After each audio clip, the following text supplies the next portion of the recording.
गांव का दृश्य, सुबह का समय। कर्ण और निर्भया अब गांव में अपनी नई जिंदगी शुरू कर ही चुके हैं। गांव के चौपाल पर गांव के बुजुर्ग पंडित हरिनारायण कर्ण से कहते हैं, कर्ण बेटा, तुम्हारे आने से गांव में फिर से रौनक लौट आई है। निर्भया तो बड़ी संस्कारी और तेजस्विनी निकली। क्यों न अब उसके विवाह के बारे में सोचना शुरू किया जाए।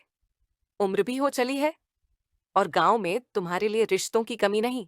कर्ण संकोच में, पंडित जी, आपकी बात सही है, पर हालात जो शहर में हमारे साथ हुए, उनका डर अभी मन से गया नहीं। मैं चाहता हूं पहले निर्भया की राय पूछ लूं। आंगन में निर्भया घर के कामों में लगी है। कर्ण उसके पास बैठ जाता है। कर्ण धीमे स्वर में, बिटिया, गांव वाले तुम्हारे विवाह की बातें करने लगे हैं। मैंने सोचा तुम्हारी राय जाने बिना कोई कदम नहीं उठाऊंगा। निर्भया संकोच से मुस्कुराकर, बाबा, मैं जानती हूं कि आपने मेरे लिए कितना सहाया है।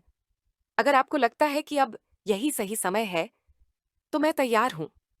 मगर एक बात है, मैं चाहती हूं कि मेरा जीवन साथी ऐसा हो जो आपके संघर्ष और हमारी इज्जत को समझ सके।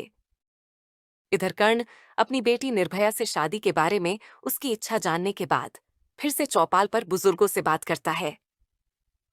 तभी गांव का युवक अर्जुन दृश्य में प्रवेश करता है। वही अर्जुन जो बचपन से ही निर्भया का साथी रहा है। वह गांव की पंचायत के कामों में और खेतों की देखभाल में हमेशा आगे रहता है। उसकी नजर जब निर्भया के संबंध के बारे में आती है, तो उसमें आदर और अपनापन झलक उठता है। अर्जुन निर्भया के लिए अपने एक मित्र को उपयुक्त वर बताता है। उसके सुझाव पर कर्ण और गांव के अन्य लोग सहमत हो जाते हैं और अर्जुन की मध्यस्थता में निर्भया का विवाह निश्चित कर दिया जाता है। उधर जब निर्भया को यह ज्ञात होता है कि उसकी शादी का प्रस्ताव उसी के साथी अर्जुन ने रखा था, तो उसके मन में एक हल्की सी तसल्ली उतरती है। वह सोच में पड़ जाती है, अर्जुन भला लड़का है। उसने जिस रिश्ते की बात की होगी, वह अवश्य ही अच्छा होगा। उसकी बात पर मुझे विश्वास करना चाहिए। गांव का चौपाल। कर्ण एक बुजुर्ग से बेटे निर्मल की खोजबीन करता है। बुजुर्ग गंभीर स्वर में, कर्ण, हिम्मत रखो, खबर अच्छी नहीं है। तुम्हारा बेटा निर्मल और उसके साथी आतंकवादियों के चंगुल में फंस गए हैं। अब तक कोई अता पता नहीं मिला। कर्ण कांपती आवाज में, क्या कहा? मेरा बेटा, मेरे घर का चिराग आतंकवादियों के हाथों में? घुटी हुई आवाज में, हे भगवान, एक ओर बेटी की शादी की चिंता और दूसरी ओर बेटे का लापता होना। क्या यही दिन दिखाने के लिए तूने मुझे जिंदा रखा है? कर्ण जमीन पर बैठ जाता है। उसकी आंखों से आंसू बहने लगते हैं। दृश्य, निर्भया आंगन में शादी की तैयारी देख रही है। कर्ण कोने में बैठा मन ही मन सोचता है। कर्ण स्वगत, आंखें बंद किए। बिटिया की शादी हर बाप का सबसे बड़ा सपना होता है। मैंने तो चाहा था कि बड़े ठाठ बाट से इसे विदा करूं, पर हालात ने सब छीन लिया। ये मकान ही बचा है, इसे बेच दूं तो शायद बेटी की खुशियां बच जाएं। तत्पश्चात गहन सोच विचार के बाद कर्ण अपना मकान बेच देता है। खरीदार से वह शर्त रखकर पैसे लेता है कि 4 दिन तक उसे उसी मकान में रहने दिया जाए, ताकि वह अपनी बेटी की शादी संपन्न करा सके। शादी की तैयारियां पूरे उत्साह से शुरू होती हैं, परंतु उसी रात दुर्भाग्यवश चोर घर में घुस आते हैं और सारा नकद व आभूषण चुरा ले जाते हैं। उधर सुबह जब चोरी का पता चलता है, तो कर्ण चीख उठता है। कर्ण छाती पकड़ते हुए टूटी आवाज में, हे भगवान, अब तो आखिरी सहारा भी छिन गया। मेरी बेटी, मेरी निर्भया, अब तेरे भविष्य का क्या होगा? वह जमीन पर गिर पड़ता है। निर्भया दौड़ कर आती है। निर्भया चीख कर, पापा, पापा उठो, मुझे अकेला मत छोड़ो पापा। कर्ण निर्जीव हो चुका है। निर्भया की चीखें पूरे आंगन में गूंजती हैं। श्य, निर्भया अकेली आंगन में बैठी है, चेहरा आंसुओं से भीगा है। निर्भया आसमान की ओर देखते हुए करुण स्वर में, हे ऊपर वाले, तूने मेरे साथ इतना अन्याय क्यों किया? मां बचपन में छीन ली, भाई आतंकियों के हाथों खो गया, और अब मेरे सिर से पिता का साया भी उठा लिया। क्या मेरे भाग्य में सिर्फ दुख ही लिखा है? आखिर मैंने तुझसे मांगा ही क्या था? बस थोड़ा सा सुख, थोड़ा सा चैन, क्या वो भी मुझे नसीब नहीं होगा? दृश्य चौपाल पर बुजुर्ग विद्याधर गांव वालों से बात करता है। विद्याधर जोशीले स्वर में, गांव वालों, आज ये हमारी बेटी निर्भया अकेली खड़ी है। उसके पिता नहीं रहे, भाई दूर है।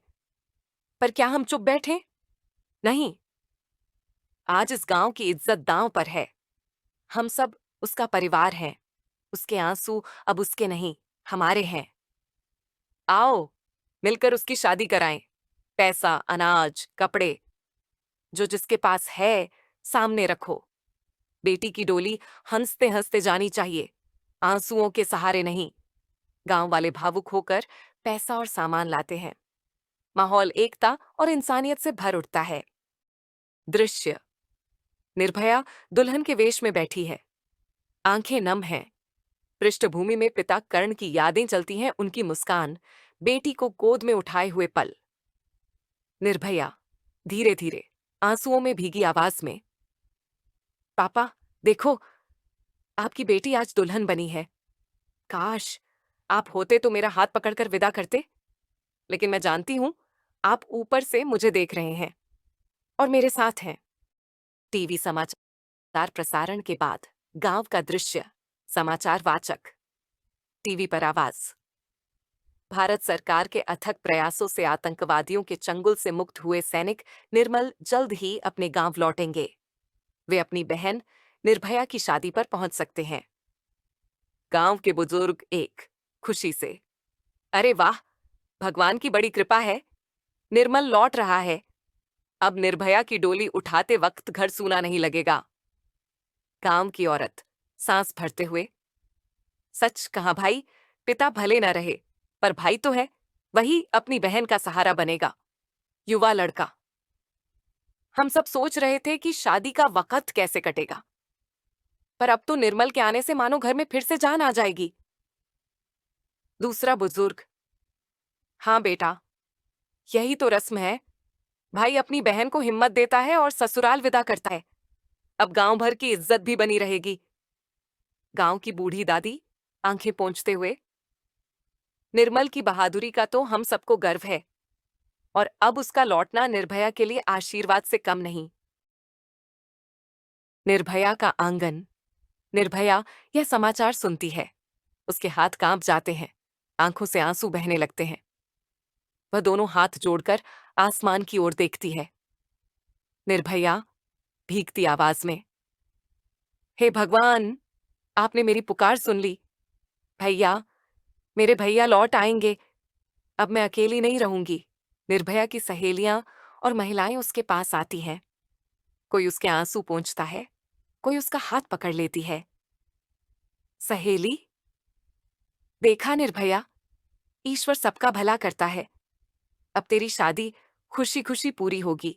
निर्भया भावुक होकर, हाँ, अब पिताजी की जगह भैया मेरी डोली उठाएंगे। मेरे जीवन का सबसे बड़ा दिन अधूरा नहीं रहेगा। निर्भया आंगन के बीच खड़ी होकर मुस्कुराती है। उसकी आंखों में आंसुओं के साथ आशा और विश्वास की चमक है। गांव भर में शहनाई की तैयारियों की गूंज और भी गहरी हो जाती है। इधर बारात गांव में पहुंच चुकी थी। पूरे गांव के लोग शादी की तैयारियों में लगे हुए थे। फेरे डलवाने का स्थान सजाया जा रहा था और सबकी नजरें निर्भया के भाई निर्मल के आने की राह देख रही थीं। इसी बीच टीवी समाचारों में अचानक एक हृदय विदारक सूचना प्रसारित होती है। गांव की ओर आ रही सरकारी बस का भयानक दुर्घटनाग्रस्त हो जाना, जिसमें निर्मल और उसके कई साथी सवार थे। यह खबर सुनते ही शादी के माहौल में मातम छा जाता है। चारों ओर चीख पुकार और कोहराम मच जाता है। लोग घबराकर घटनास्थल की ओर दौड़ पड़ते हैं। कुछ ही देर बाद गांव के कुछ लोग निर्मल का पार्थिव शरीर लेकर कार्यक्रम स्थल पर लौटते हैं।